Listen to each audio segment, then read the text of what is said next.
Glory to God. உங்களுக்கான இன்றைய வசனம் ஆகாய் 2 அதிகாரம் 19 வசனம்.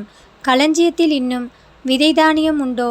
திராட்சை செடியும் அத்திமரமும் மாதுளஞ்செடியும் ஒலிவ மரமும் கனி கொடுக்கவில்லையே? நான் இன்று முதல் உங்களை ஆசீர்வதிப்பேன் என்று சொல்லுகிறார் என்றான். கிறிஸ்துவுக்குள் பிரியமானவர்களே, விதை இனியும் களஞ்சியத்தில் இருந்து விடுமோ? திராட்சை செடியும் அத்திமரமும் மாதுளச்செடியும் ஒலிவ மரமும் கனி கொடுக்காமல் போய்விடுமோ? நான் இன்று முதல் உங்களை ஆசீர்வதிப்பேன் என்று கர்த்தர் சொல்லுகிறார்.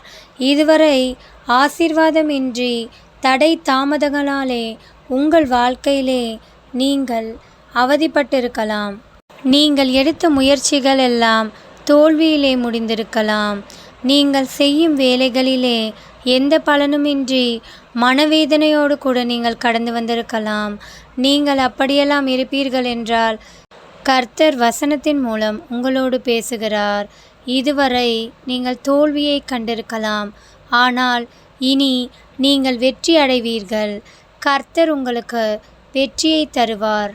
இன்று முதல் கர்த்தர் உங்களை ஆசீர்வதிப்பேன் என்று உங்களுக்கு வாக்கு பண்ணுகிறார். இனி உங்கள் வாழ்க்கையிலே ஒரு மாற்றத்தை காண்பீர்கள். ஆமேன். தேவன் தாமே உங்களை ஆசீர்வதிப்பாராக. ஆமேன்.